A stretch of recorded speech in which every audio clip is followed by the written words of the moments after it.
Thank you, Mr. Chairman, distinguished members. It's a great pleasure to speak at the European People's Party in the Council of Europe. I shall make a brief statement and then I will be happy to hear you and answer any question.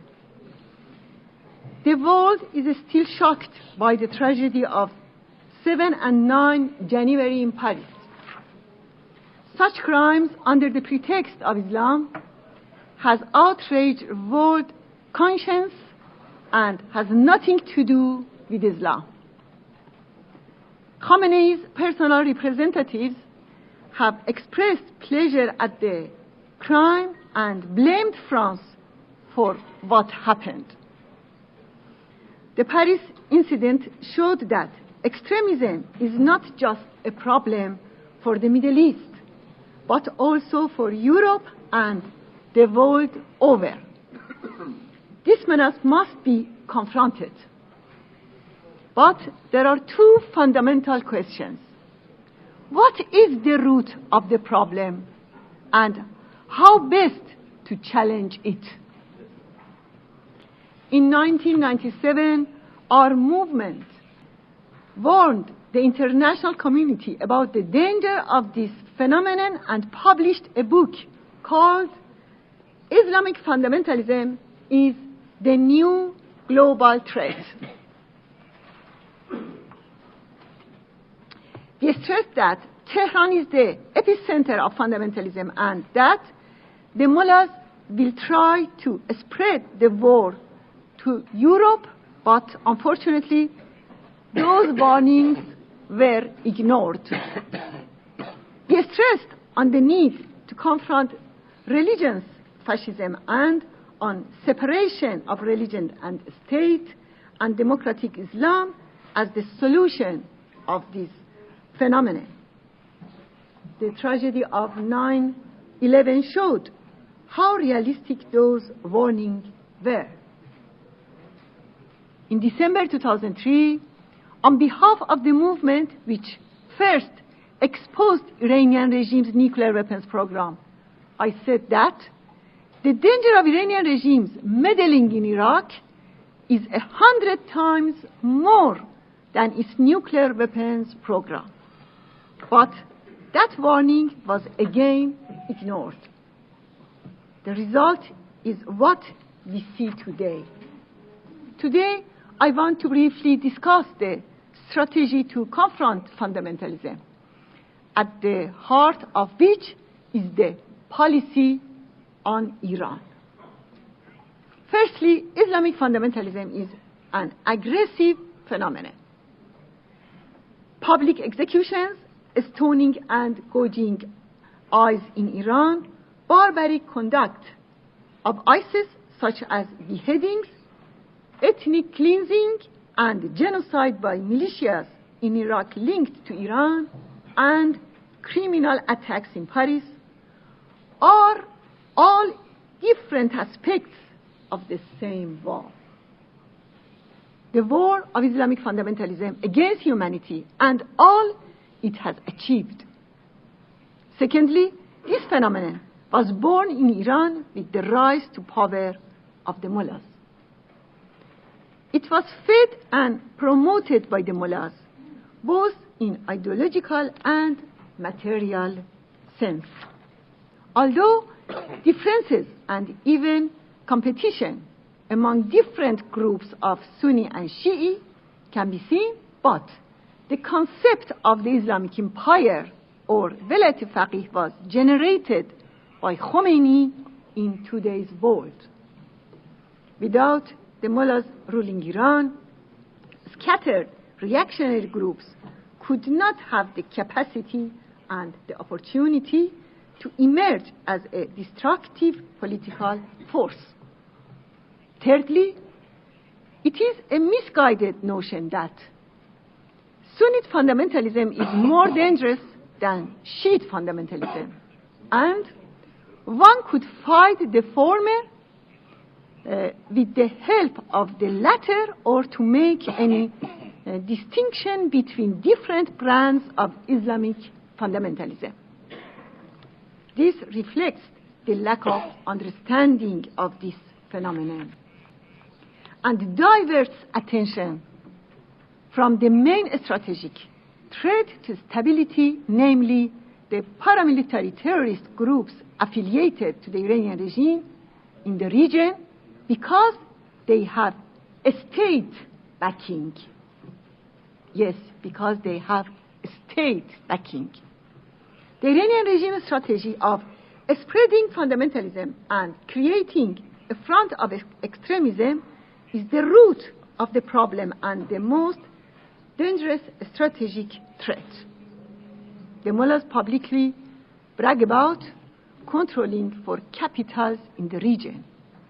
Moreover, had it not been for the mass killings in Syria or the isolation of the Sunnis in Iraq, both at the direction of Tehran and under the command of IRGC, ISIS would not have emerged.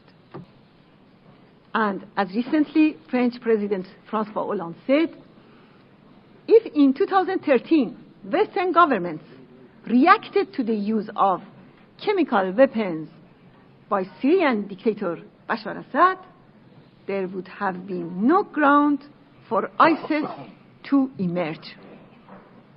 Fourthly, past experience shows that the mullahs need export of fundamentalism and terrorism to survive. Recently, at the funeral held for a Revolutionary Guards commander who was killed in Iraq, the Secretary of the Supreme National Security Council said, "To those who spread rumors with hostility about why we are interfering in Iraq and Syria and give our blood there, the answer is clear. If we do not give our blood in Iraq, then we have to give our blood in Tehran." 2 years ago, a senior Khamenei advisor said, if Syria falls, we have to fight in Tehran. The mullahs regime is not part of the solution in Syria or Iraq, but the core of the problem. The biggest mistake that international community can make is to be silent about the destructive role of the mullahs regime, let alone considering cooperating with this regime. No role should be recognized for the mullahs in Syria.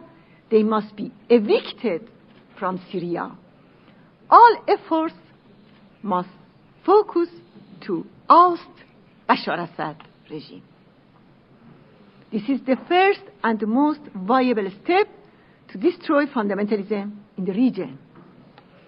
Making concessions to the mullahs in the nuclear negotiations not only increase the risk of mullahs obtaining nuclear bombs, but will further improve their ability to expand export of fundamentalism and terrorism.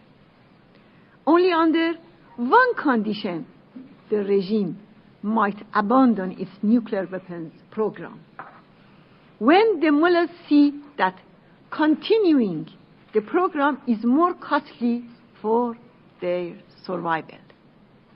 Let me repeat here again that the people of Iran do not want the nuclear program. Finally, what can be done? The ultimate solution for this global threat is regime change in Iran. This monster must be destroyed at its source. Contrary to the mullahs' propaganda, change in Iran is in reach. Not by foreign power or foreign military intervention, but by the Iranian people and their own resistance.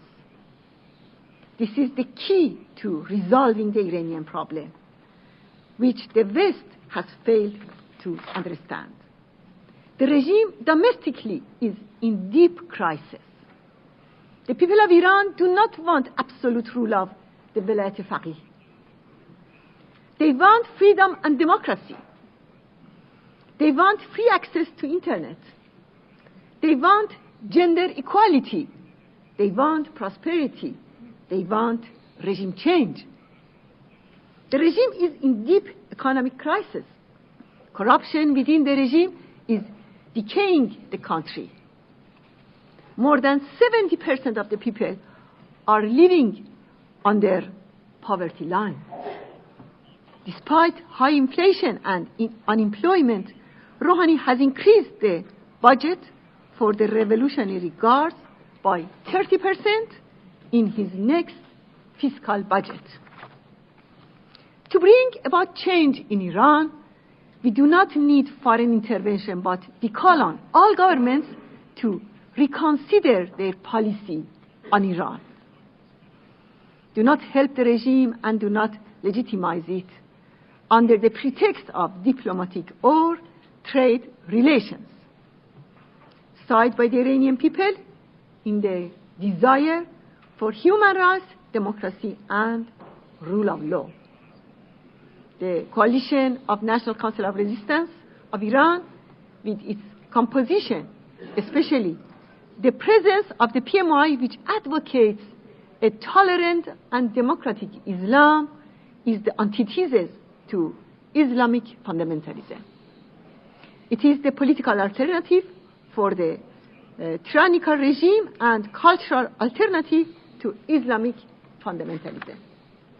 We are committed to respect the Universal Declaration of Human Rights, International Convention of Civil and Political Rights, and all other international conventions. We advocate tolerance among all religions and faiths. We believe in separation of religion and the state, gender equality, peaceful coexistence, non-interference in other countries, and a non-nuclear Iran. At the end, I would like to draw the attention of the distinguished parliamentarians to the condition of Iranian opposition members in Camp Liberty in Iraq. They are pioneers in the struggle against fundamentalism and for democracy and freedom in Iran. The Mullah regime, through its praxis in the Iraqi government, after all the killings, have imposed a criminal medical siege on the camp, which so far has resulted to the death of 23 residents due to lack of timely access to medical care. I thank you in advance for your leadership on this issue and urge you to call for lifting the siege on Camp Liberty, providing and assuring security for it, and for the camp to be recognized as a refugee camp. Thank you very much. Thank you very much.